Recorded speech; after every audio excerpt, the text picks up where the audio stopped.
2025년 3월 16일 동산교회 주일 예배를 온 마음을 다해 주님 앞에 올려드리겠습니다.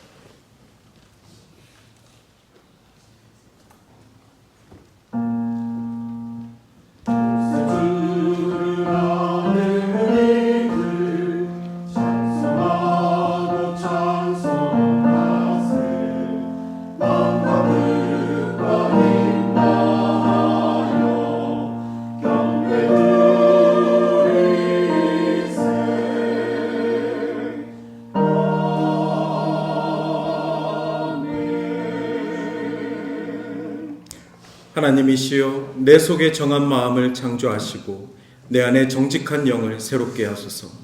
나를 주 앞에서 쫓아내지 마시며 나를 주의 성령을 내게서 거두지 마소서.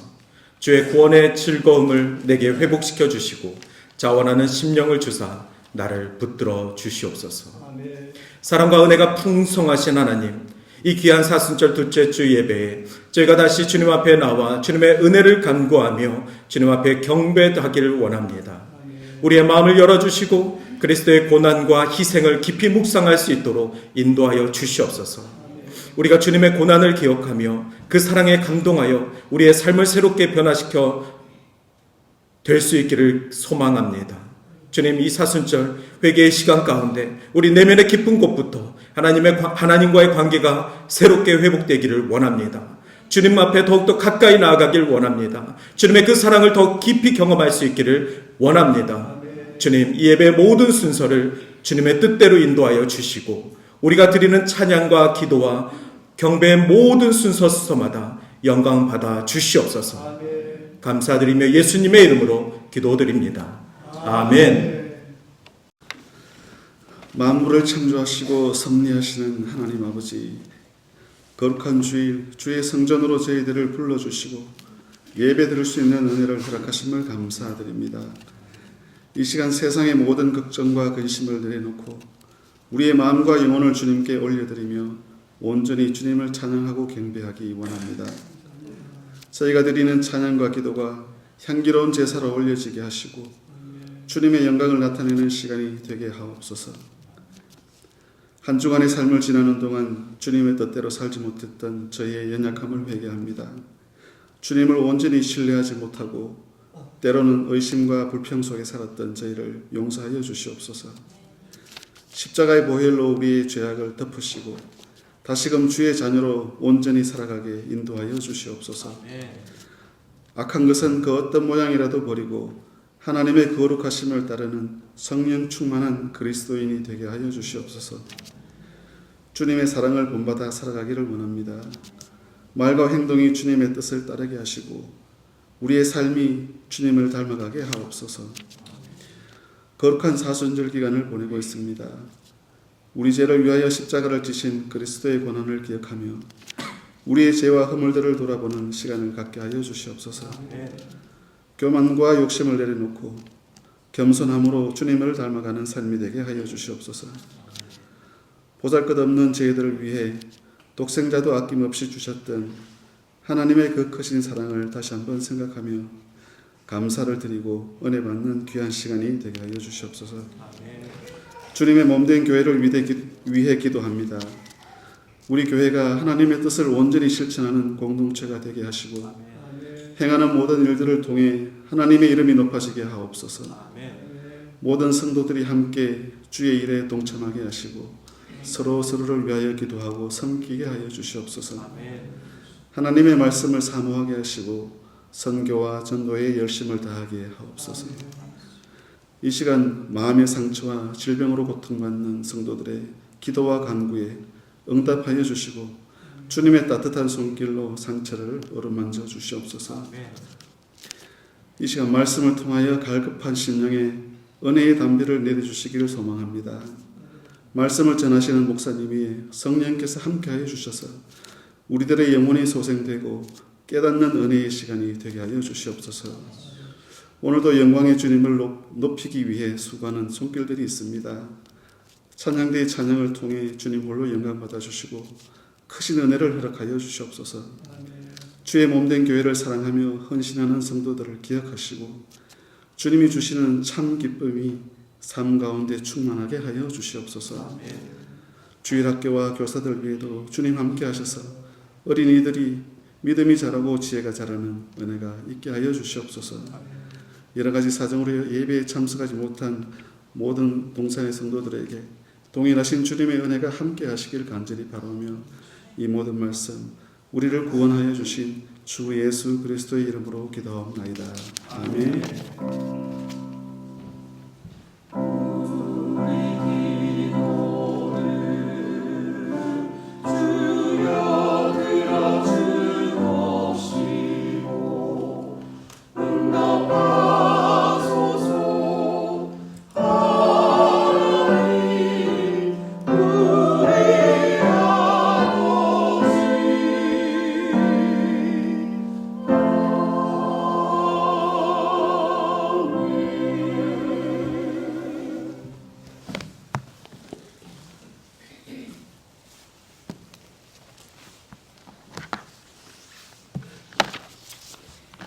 오늘의 말씀은 마태복음 16장 13절에서 16절 말씀입니다. 예수께서 빌립보 가이사라 지방에 이르러 제자들에게 물어 이르시되 사람들이 인자를 누구라 하느냐 이르되 더러는 세례 요한 더러는 엘리야 어떤 이는 에레미야나 선지자 중에 하나라 하나이다. 이르시되 너희는 나를 누구라 하느냐 시몬 베드로가 대답하여 이르되 주는 그리스도시요 살아계신 하나님의 아들이시니이다. 이는 하나님의 말씀입니다. 아멘.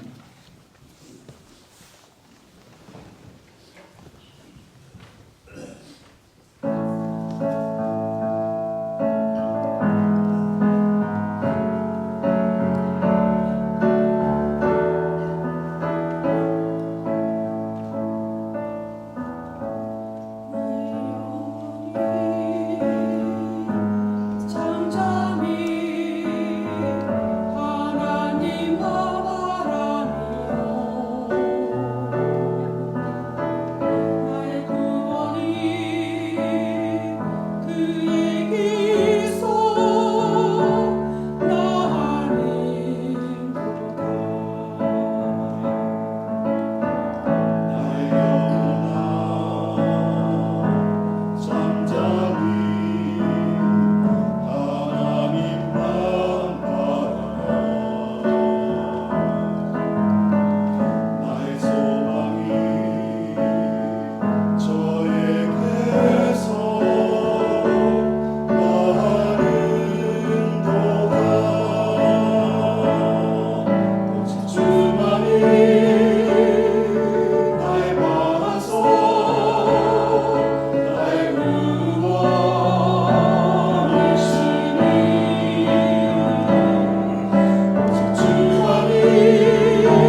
귀한 찬양 감사합니다. 오늘은 제자 시리즈 말씀 5번째, 제자는 고백의 길을 간다라는 제목으로 마태복음 16장 말씀의 은혜를 함께 나누도록 하겠습니다. 우리의 삶은 매일매일 수고로 가득 차 있습니다. 직장에서, 가정에서, 또 교회에서 끊임없이 힘을 다해서 우리는 살아가고 있습니다. 그런데 그 수고가 다른 사람한테 전달되지 않거나 또 다른 사람이 알아주지 않으면 가끔은 그 노력이 더욱 외롭고 고단하게 느껴질 때가 있습니다. 그래서 서로의 수고를 말로 표현하는 것은 사람 사이의 관계에서 큰 힘을 작용합니다. 서로의 수고를 인정하고 알아주고 또 그 노력에 대해서 감사하다는 말 한마디를 하는 것이 큰 위로가 되고 또한 격려가 된다는 것을 우리는 기억하고 있습니다. 그래서 수고했다. 이 수고했다라는 한마디가 얼마나 큰 힘이 될 수 있는지. 이 시간에 우리 한번 옆 사람에게 수고하셨습니다. 한 주간 수고하셨습니다. 빗길에 교회까지 오시느라 수고하셨습니다.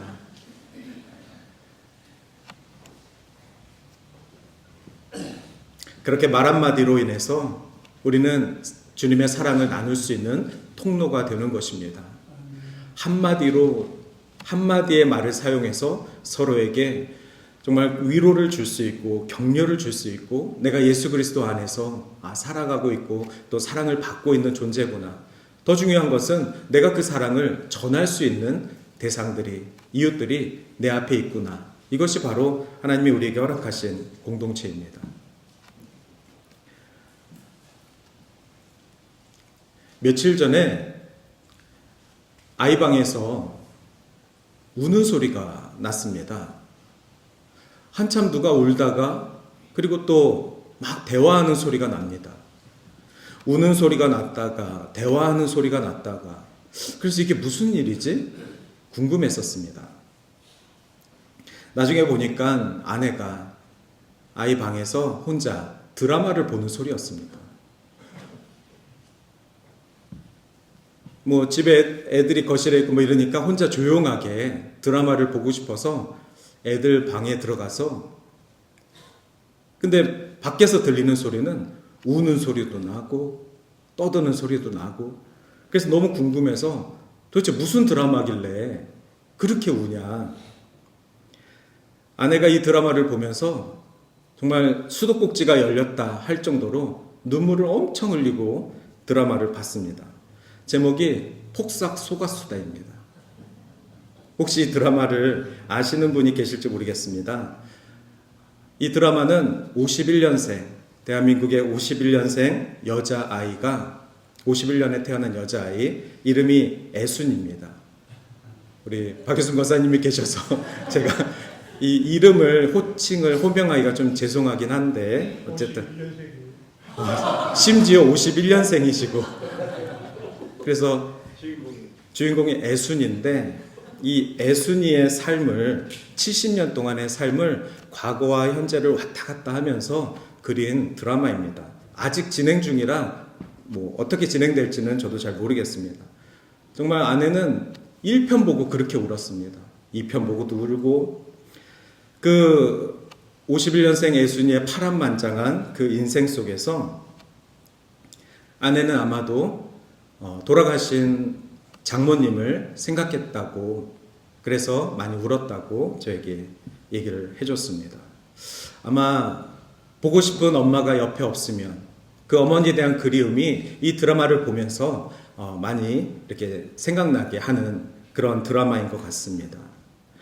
어머니가 지금 살아계시고 언제든지 전화로 사랑한다 말할 수 있는 저조차도 1편을 보면서 그렇구나 하고선 많이 눈물이 났습니다. 단순히 그 어머니에 대한 그리움보다는 1950년대에 사셨던 분들의 이 모습들이 너무나도 가엽고 너무나도 힘든 그 상황들을 드라마를 통해서 보니까 참 죄송한 마음도 들고 70년 전에 한국이 이랬구나.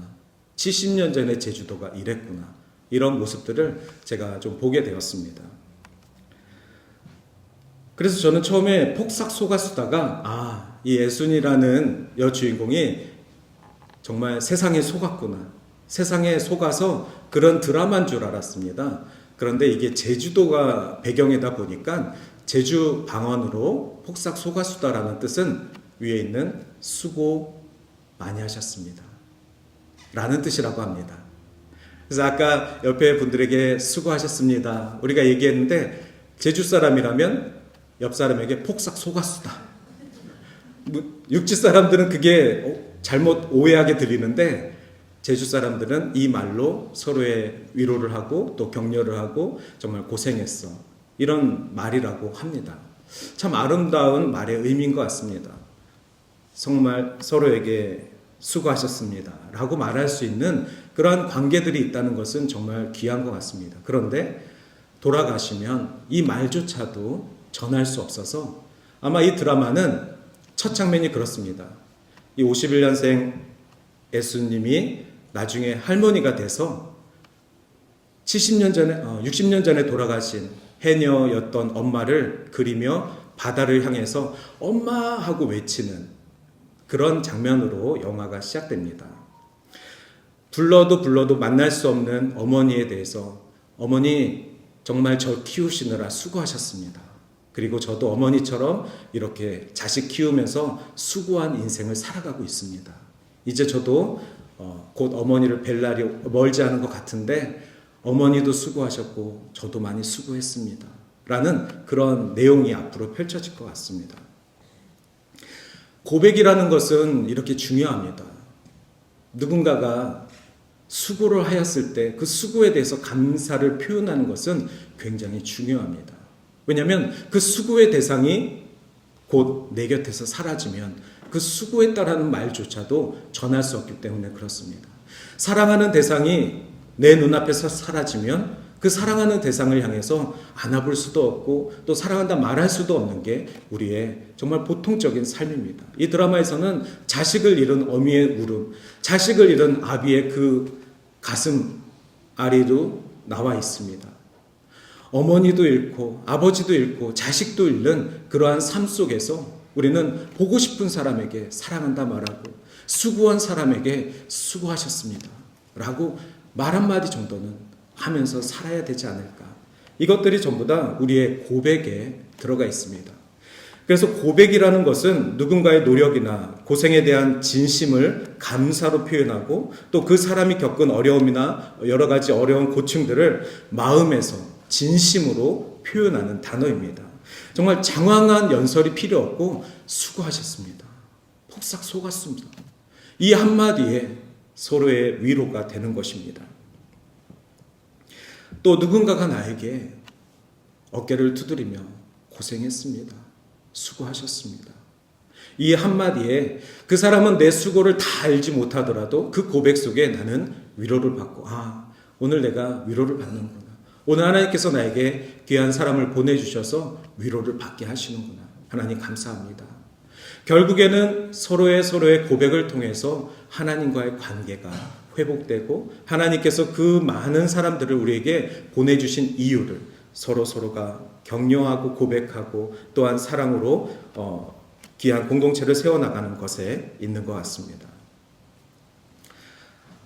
어느 날 예수님이 제자들에게 이렇게 질문합니다. 사람들이 나를 누구라고 하느냐? 마태복음 16장에서는 사람들이 생각하는 예수 그리스도에 대해서 이야기합니다. 이미 예수님은 여러 가지 사역들을 하는 통에 많은 사람들이 예수가 어떤 사람일 거다라는 소문들이 왕왕하였습니다. 그 가운데 제자들에게 묻습니다. 사람들이 나에게 뭐라고 하느냐? 더러는 세례 요한이라고 합니다. 더러는 엘리야라고 합니다. 더러는 예레미야라고 합니다. 모두 다 이스라엘 사람들이 존경하는 선지자들입니다. 정말 강력한 하나님의 말씀을 전하는 특별한 사람들이었습니다. 즉 대부분 사람들에게 예수 그리스도는 조금 특별한 이스라엘인이었습니다. 조금 특별하게 하나님의 말씀을 전달하는 선지자 정도로 생각하고 있는 상황 속에서 예수님은 제자들에게 사람들이 나를 누구라고 하느냐 질문하시면서 이렇게 말씀하십니다. 그러면 너희는 나를 누구라고 하느냐?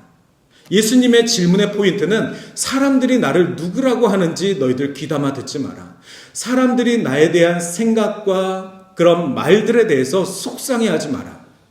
너희들이 나를 누구라고 생각하는 그 고백에 내가 고백의 주인임을 예수님은 이제 대화를 통해서 말씀하시기를 원하시는 것입니다. 저는 오늘 이 말씀을 준비하면서 우리의 모든 신앙의 고백들이 찬양과 기도를 통하여서 하나님이 받으시는 예배가 될 텐데 그 예배 가운데 예수가 누구이신지를 정확하게 고백하는 기도요, 예수가 누구이신지 정확하게 알고 찬양하는 예배자들이 되기를 주님의 이름으로 축원합니다.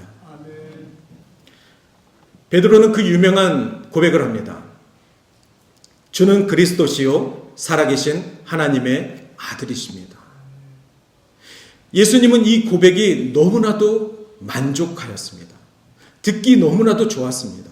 마치 사랑하는 사람이 당신은 나를 어떻게 생각해? 라고 물어봤을 때 당신은 나에게 하나밖에 없는 하나님이 주신 귀한 배우자야 라고 고백하는 것처럼 이 세상에 오직 한 사람, 그리고 굉장히 나에게 특별한 사람, 이렇게 고백을 하여서 프로포즈하는 연인들처럼 베드로의 이 고백을 예수님은 너무나도 좋아합니다.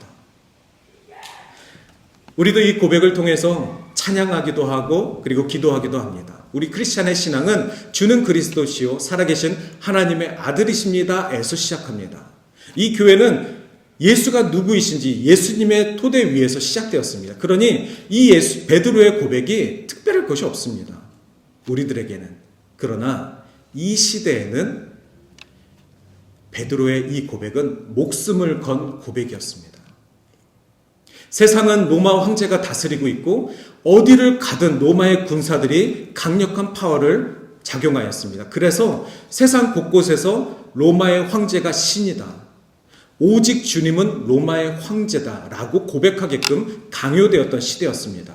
성공하고 싶으냐? 로마의 황제 앞에 주님이라고 고백해라. 출세하고 싶으냐? 돈을 많이 벌고 싶으냐? 가진 것을 지키고 싶으냐? 그러면 로마의 황제가 나의 주님이 되는 것입니다.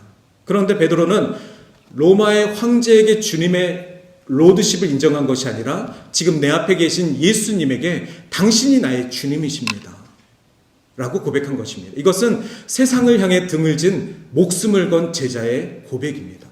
또 하나, 베드로와 예수님은 이스라엘 사람들입니다. 이스라엘 사람들에게 주인은 누구시죠? 목숨을 건 신앙의 대상인 하나님이십니다. 유일하신 하나님, 창조의 하나님, 우리 이스라엘의 주인 되신 하나님이십니다. 예수님도 아시고 베드로도 알고 있는 신앙입니다. 그런데 이 시간에 베드로의 고백 속에는 하나님만이 나의 주인이십니다라고 고백하는 것이 아니라 내 앞에 계신 분이 나의 하나님이십니다. 이 고백은 이스라엘 전체에게 도를 맞을 수 있는 불경죄입니다. 신성 모독죄입니다.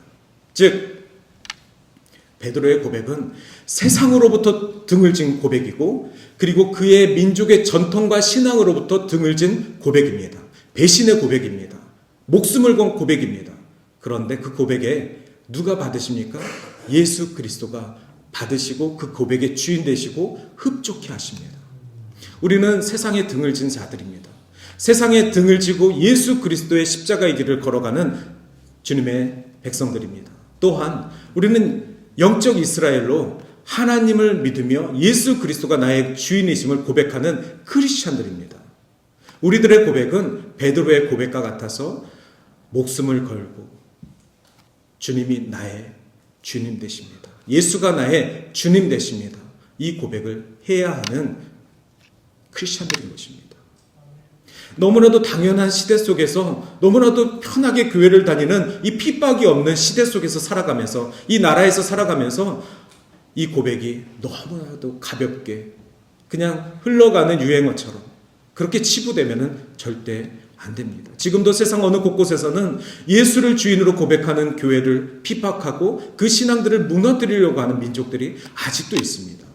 그러니 이 고백은 지금도 살아 역사하시는 하나님께서 들으시기에 합당한 고백인 줄 믿습니다. 또한 예수님은 하나님의 아들이심을 동시에 고백하였습니다. 예수님은 하나님과 반대되는 그런 대적이 아니라 하나님의 아들이시고 그리고 하나님 자체셨습니다. 베드로의 이 한 줄 고백은 예수님이 들으시기에 너무나도 좋았고 만족했고 그리고 이 고백을 시작으로 교회를 시작하시길 원하셨습니다. 예수님에 대한 이 깊이 있는 신뢰와 믿음의 고백을 통하여서 크리스찬들이 시작되고 제자들이 시작되고 교회가 시작되는 줄 믿습니다. 예수님은 시몬아 너가 복이 있도다. 그런데 이것을 알게 한 지식이 혈육이 아니요 즉 이스라엘 그 전통이 아니요 하늘에 계신 내 아버지시라 라고 말씀하셨습니다. 즉 베드로의 이 고백은 하나님께서 주신 지혜라는 것입니다. 하나님께서 주신 믿음이라는 것입니다. 우리들이 주 예수 그리스도를 나의 주님으로 고백하고 목숨을 건 제자의 사명으로 살아가기를 원할 때 그것은 우리의 믿음의 힘이 아니고 우리가 잘나서가 아니고 하나님이 우리에게 주신 지혜인 줄 믿습니다. 하나님이 우리에게 주신 믿음으로 그렇게 하는 줄 믿습니다. 그러니 우리가 베드로처럼 고백하는 것이 하나님과 관계되는 삶을 살아가는 것입니다. 하나님이 주시는 믿음의 분량대로 예수 그리스도가 나의 주인이심을 고백할 수 있게 되는 것입니다. 그래서 이 베드로의 고백을 통해 오늘 믿음의 시작을 함께 하기를 원합니다. 주님이 누구이신지 예수 그리스도가 누구이신지 아는 것. 예수님이 나의 구세주 되시고 하나님의 아들이 이 땅 가운데 오셔서 우리를 구원하기 위해 오신 대속제물이 되신 이 사실에 대해서 이 복음에 대해서 우리의 믿음이 시작되기를 원합니다. 믿음으로 알게 되었다는 것, 고백으로 알게 되었다는 것, 예수님이 나의 주인이시라는 것, 우리의 믿음의 고백을 통해서 우리의 믿음이 시작되는 줄 믿습니다. 우리의 믿음의 시작은 우리의 고백을 통해서 우리의 회개를 통하여서 시작되는 줄 믿습니다. 오늘도 그래서 이 시간 이 예배 가운데 또 우리의 삶 가운데 여전히 우리의 믿음의 시작이 다시 한번 리스타트 되는 줄 믿습니다. 그래서 하나님께서는 이 고백을 통하여서 우리의 삶이 베드로처럼 변화되어지기를 원합니다. 그런데 그 변화가 단순히 베드로의 인생이 바뀌는 것이 아니라 18절에 보면은 내가 베드로라 내가 너의 이름을 반석이라 할 텐데 내 교회를 세우리니 음부의 권세가 이기지 못하리라 라고 말씀하셨습니다. 즉 우리가 알고 있는 베드로의 이름 반석, 시몬의 이름이 베드로라고 바뀌는데 이 베드로의 이름은 반석이라는 뜻을 갖고 있습니다. 주님은 그 반석 위에 내 교회를 세운다라고 말씀하셨습니다. 주님이 세우신 그 교회 가운데 음부의 권세가 탐하지 못하리니 그러면서 베드로에게 내가 천국의 열쇠를 내게 주리니 내가 땅에서 무엇이든지 매면 하늘에서도 매일 것이요 내가 땅에서 무엇이든지 풀면 하늘에서도 풀리리라라는 축복의 말씀을 하셨습니다. 이것이 믿음의 시작을 한 베드로의 삶, 제자의 삶의 변화입니다. 즉 우리가 예수가 누구이신지 분명히 알고 고백할 때 목숨을 건 제자의 고백을 할 때 우리의 삶을 통해 하나님이 우리의 삶을 통해 굳건하게 교회를 세워나가시는 줄 믿습니다. 가끔 우리 신앙인들은 주님 제가 예수를 믿고 예수를 잘 알고 예수에 대해서 잘 배우고 전하기까지 했는데 제가 크리스찬 삶을 온전히 살아가고 있는데 왜 내 삶이 이 모양입니까? 라고 불평할 때가 있습니다. 그런데 그 삶의 이 모양 속에는 자기 한 사람밖에 들어가 있지 않습니다. 많으면 자기 주변의 가족 정도. 그러나 베드로 삶의 변화는 아내의 삶이 변한 게 아니고 장모의 삶이 변한 게 아니라 교회가 변하고 교회가 세워지는 변화를 받은 것입니다. 즉 하나님은 한 사람의 고백을 통해서 교회를 세우고 그 교회를 통하여서 주의 나라와 복음의 열방들을 찾아 나가는 줄 믿습니다. 우리 동산도 한 사람의 고백을 통해 그 변화를 통해 그 믿음의 시작을 통해 세워지고 또 계속되는 성도들의 고백을 통해 믿음의 시작들을 통해 이 교회가 처음보다 더 크게 부흥의 불길로 하나님께서 인도하시는 교회가 될 줄 믿습니다. 그래서 우리의 고백에 진정한 행동의 변화가 나타나고 그 변화의 힘을 통하여서 주님이 받으시는 예배의 기쁨이 있는 것입니다.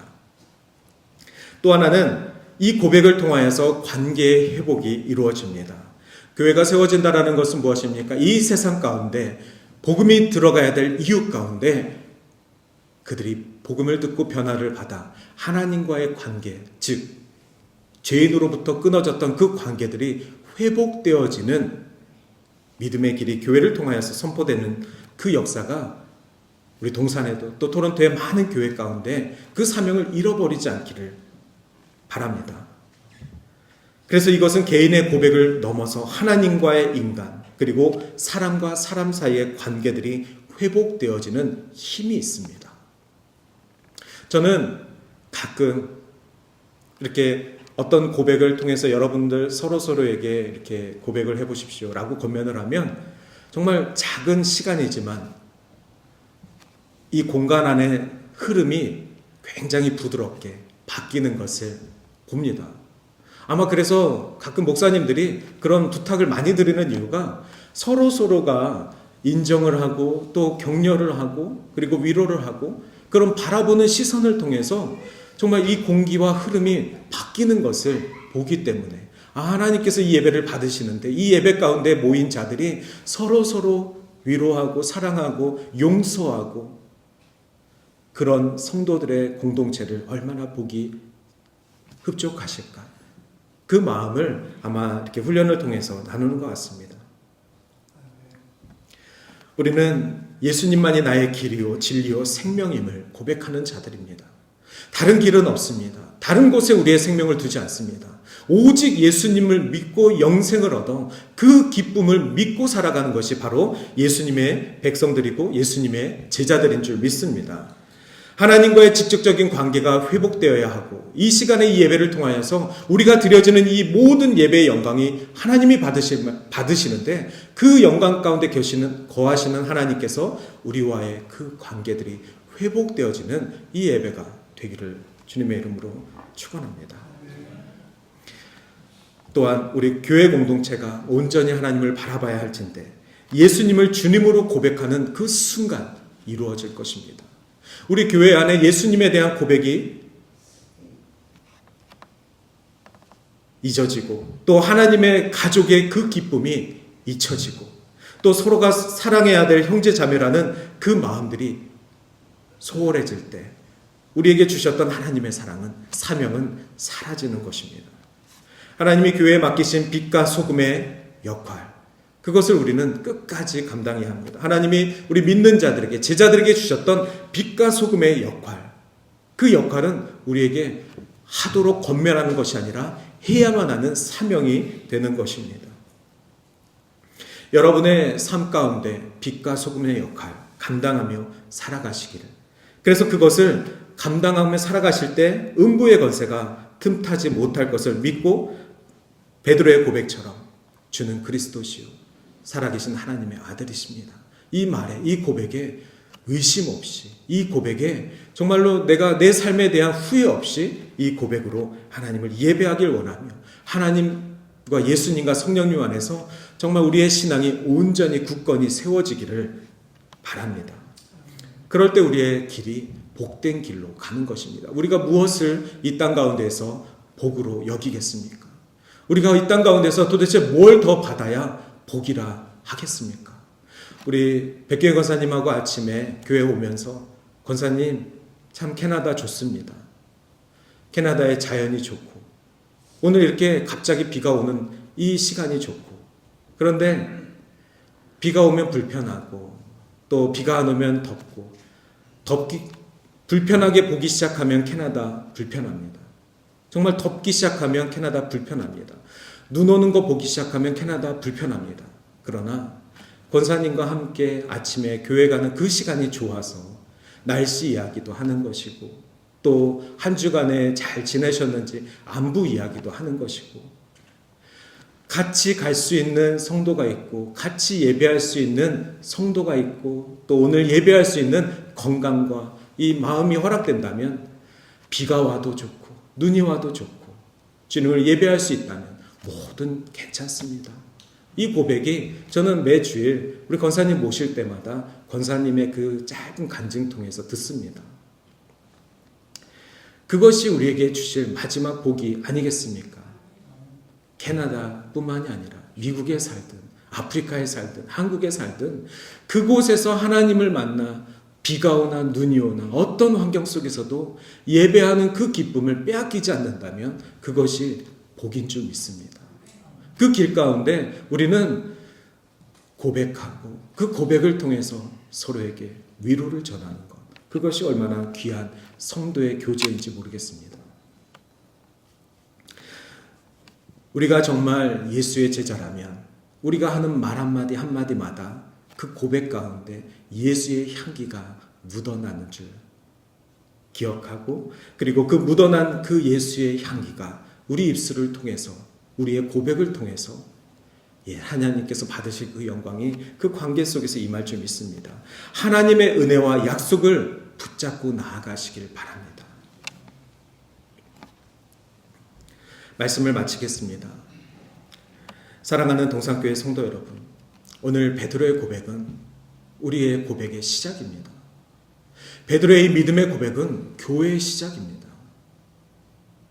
우리가 사랑하는 교회, 우리가 정말 애증하는 교회, 그리고 앞으로도 우리가 교회를 지키고 이 교회 안에서 예배할 다음 세대들을 생각한다면 이 교회는 하나님의 교회고 하나님께서 우리에게 주신 믿음의 유산입니다. 그러면 이 유산이 반석 위에 세워져야 되지 않겠습니까? 반석 위에 굳건히 세워져야 되지 않겠습니까? 그러면 다음 세대 아이들도 주는 그리스도시요 살아계신 하나님의 아들이심을 어떤 환경 속에서도, 어떤 교육 속에서도, 어떤 제도 속에서도 후회함 없이 고백할 수 있는 세대가 되는 것을 믿고 그들을 축복해야 합니다. 그렇게 될 것을 믿고 이 교회를 물려줘야만 합니다. 우리가 믿고 기도할 때 그들은 우리와 함께 동역할 것이고 우리를 이어서 믿음의 유산을 받아 베드로의 고백을 교회 안에서 지켜나갈 것입니다. 그러면 아무리 세상이 어려워도 음부의 권세가 틈타지 못할 것이고, 아무리 신앙 가운데 어려움과 고난이 찾아와도 우리의 그 낙심한 마음을 고백을 통해서 또 하나님이 보내신 사람들을 통해서 다시 격려받게 하시고 위로받게 하시고 그들의 고백을 통해서 우리가 세임 나게 하실 줄 믿습니다. 오늘 결단의 찬양으로 저는 처음 불러보는 찬양인데 고백이라는 찬양입니다. 이 고백이라는 찬양은 다윗과 요나단이라는 찬양팀이 오래전에 불렀던 찬양입니다. 그런데 저는 오늘 이 말씀을 준비하면서 이 찬양이 생각이 났습니다. 불러본 적도 없는 찬양입니다. 그러나 한때 70년대, 80년대 신앙생활 하셨던 분들은 한국에서 많이 불러보셨던 다윗과 요나단의 복음 성가 중에 하나입니다. 제가 언젠가 들어봤기에 이 가사가 생각나게 하셨습니다. 언젠가 불러본 적은 없지만 이 가사의 의미를 들어봤기에 이 고백을 오늘 함께 하길 원합니다. 어느 날 다가온 주님의 이름 부를 수 없어요. 이 고백이 그 당시 70년대, 80년대, 90년대 한국의 많은 신앙인들이 이 고백하면서 이 고백을 부르면서 들으면서 얼마나 많이 하나님 앞에 눈물로 고백하셨을까. 드라마 보면서 우는 그런 신앙 말고 하나님 앞에 고백하며 하나님께서 주시는 그 위로와 평강으로 얼마나 많이 울면서 기도하였을까. 하나님께서는 그 기도를 잊지 않으시고 하나님께서는 그 눈물을 잊지 않으시고 한국 교회를 세우실 줄 믿습니다. 그래서 하나님께서는 그 고백이 끝나지 않기를 바라십니다. 오늘 이 찬양을 통해서 우리의 고백을 하나님 앞에 올려드리길 원합니다.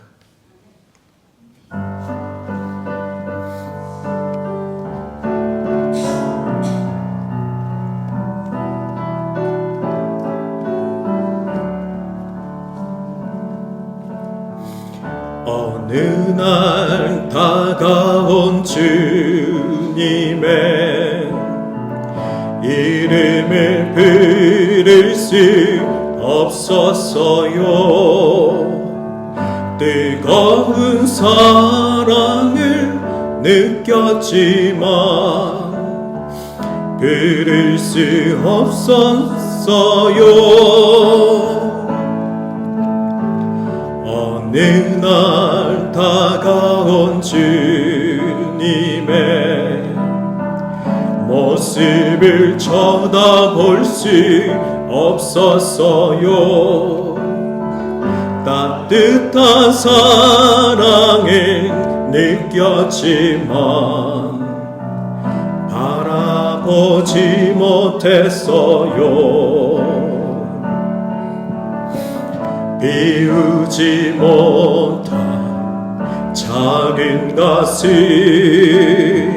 주님의 사랑은 너무 커요. 부서지고 낮아져도 주님 앞에 설 수 없었어요. 오늘도 찾아온 주님의 이름을 불러봅니다. 부를수록 영한 주님 모습 가만히 하나 봅니다. 이 시간 우리 함께 결단에 기도하시겠습니다. 주님의 이름을 부르는 것만으로도 하나님께서 우리를 위로하시고 또한 우리의 기도를 들으실 줄 믿습니다. 이 시간 주님의 그 이름을 부르며 주님은 살아계신 나의 하나님이심을 고백하는 그 믿음 위에 변화를 받아 교회를 세우게 하실 줄 믿습니다. 우리를 통하여서 주님이 교회를 변화시키시고 이 땅 가운데, 이 민족 가운데, 이웃 가운데 하나님께서 복음의 일꾼으로 보내실 줄 믿습니다. 이 시간 우리 결단하는 마음으로 같이 기도하시겠습니다.